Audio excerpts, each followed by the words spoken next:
Bismillahirrahmanirrahim. Assalamu alaikum. The second basic truth that Allah subhanahu wa ta'ala draws our attention to is that in spite of being one in origin, it was natural that you should be divided into nations and tribes. All the men on the earth could not belong to one and the same family. With the spread of the race, it was foreseeable that countless families would arise, and then tribes and nations should emerge from the families. Similarly, it was foreseeable that after settling in different regions of the earth, there should be difference of colors, features, language, and ways of living among the people. And it was also natural that those living in the same region should be closer in affection, and those living in remote regions not so close. But this natural difference never demanded that characteristics of inequality, of high and low, of noble and uncaring, should be established as its basis. There is no concrete evidence that one race should claim superiority over another. The people of one color should look down upon the people of other colors, and that one nation should take preference over the other without any other reason than appearance. The Creator has divided the human communities into nations and tribes, for that was a natural way of cooperation and distinction between them. In this way, a brotherhood, a tribe, and a nation combine to give birth to a common way of life and to cooperate with each other in the affairs of the world. It was due to satanic ignorance and false pride that the differences among mankind created by Allah to be a means of recognition were mistakenly misused as a means of mutual boasting and hatred, which led mankind to every kind of injustice and tyranny imaginable. Then we commanded the angels, Allah said, bow yourselves to Adam. All bowed, but Iblis refused to do so. He grew proud and joined the defiers. Surah Al-Baqarah. Iblis is the name of the jinn who disobeyed Allah and refused to bow down to Adam as a symbol of submission to him and his offspring, and asked Allah to grant him the opportunity to tempt mankind up to the last day. He is also called Ash-Shaytan, Satan. He is not merely an abstract force of evil, but is a being with his own personality like that of man. He was not an angel as is mistakenly understood, but is one of the jinn, who form a distinct species of their own, which is separate from the angels. Allah further states, remember, when we said to the angels, bow down before Adam, they bowed down, but Iblis did not.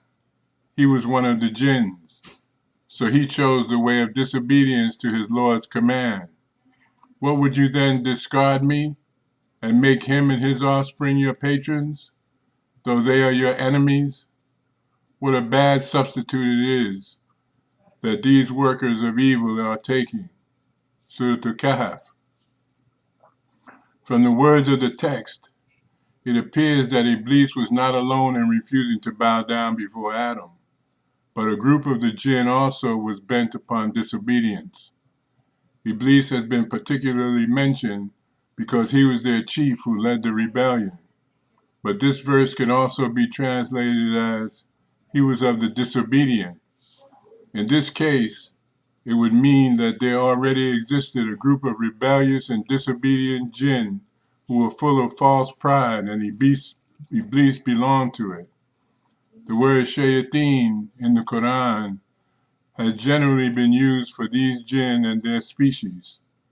And wherever there is no basis for taking shayateen to imply men, these same jinn, Satans, are implied.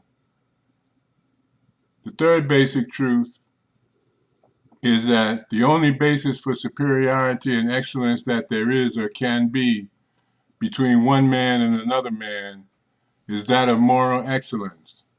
As regards birth, all men are equal, for their Creator is one. The substance of creation is one. The way of creation is one, and they are descended from the same parents. Moreover, a person's being born in a particular country, nation, or clan is unplanned. Therefore, there is no rational ground on account of which one person may be viewed as superior to the other. The real thing that makes one person superior to others is that one is more God-conscious, a greater avoider of evils, and a follower of the way of piety and righteousness. Such a man, whether he belong to any race, is a citizen of any nation, or any country, is valuable. However, one who is the reverse of him in character is an inferior person whether he is black or white, or born in the East or the West. The Prophet ﷺ said, "Thank Allah who has removed from you the stain of ignorance and its arrogance. O people, men are divided into classes. The pious and righteous are honorable in the sight of Allah, and the sinful and vicious are disgusting in the sight of Allah. Whereas all men are the children of Adam, and Adam had been created by Allah from clay." Al-Tirmidhi. On the occasion of the farewell pilgrimage, he ﷺ addressed the people and said, "O people, be aware, Allah is one. No Arab has any superiority over a non-Arab, and no non-Arab has any superiority over an Arab, and no white one has any superiority over a black one, and no black one has any superiority over a white one, except on the basis of taqwa, piety. The most honorable among you is in the sight of Allah is he who is the most pious and righteous of you. Say, if I have conveyed the message to you." And the great congregation of people responded, saying, "Yes, you have, O Messenger of Allah." Thereupon the Holy Prophet ﷺ said, "Then let the one who is present convey it to those who are absent." In a hadith, ﷺ said, "You are all the children of Adam, and Adam was created from the dust. Let the people give up boasting of their ancestors. Otherwise, they will stand more degraded than a lowly insect in the sight of Allah." In another hadith, the Holy Prophet ﷺ said, "Allah will not inquire about your lineage on the day of resurrection. The most honorable in the sight of Allah is he who is most pious." In still another hadith, he said, "Allah does not see your outward appearance and your possessions, but he sees your hearts and your deeds." These teachings have not remained confined to words only, but Islam has practically established a universal brotherhood of believers on this basis, which does not allow any distinction on account of color, race, language, country, and nationality.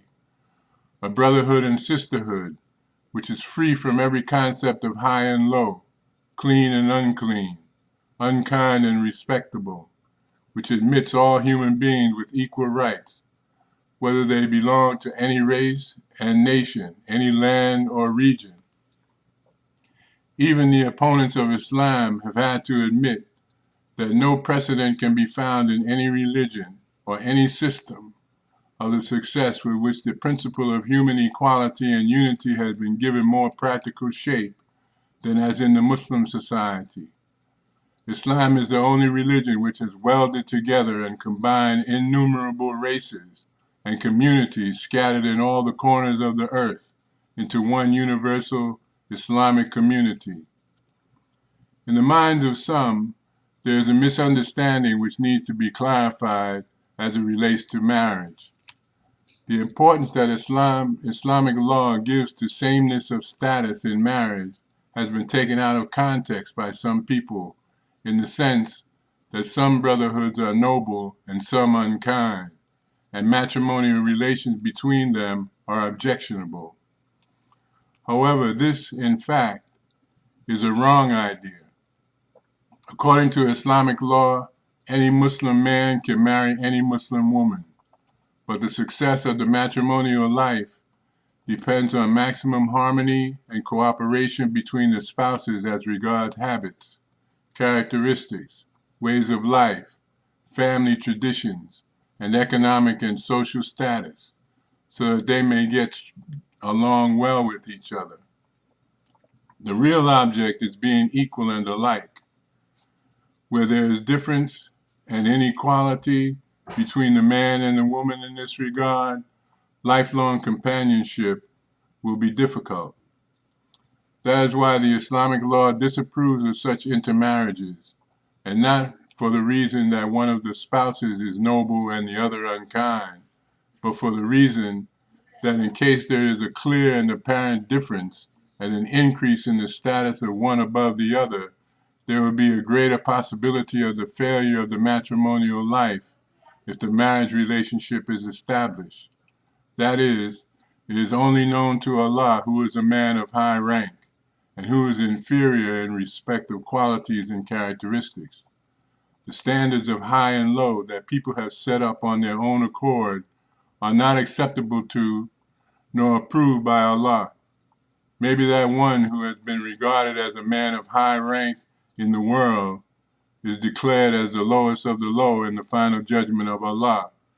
And maybe the one who has been looked upon as a very low person here attains to a very high rank with Allah. The real importance is not of the honor and dishonor of the world, but of the honor and dishonor that one will receive from Allah. Therefore, what man should be most concerned about is that he should create in himself those real qualities and characteristics which make him worthy of honor in the sight of Allah.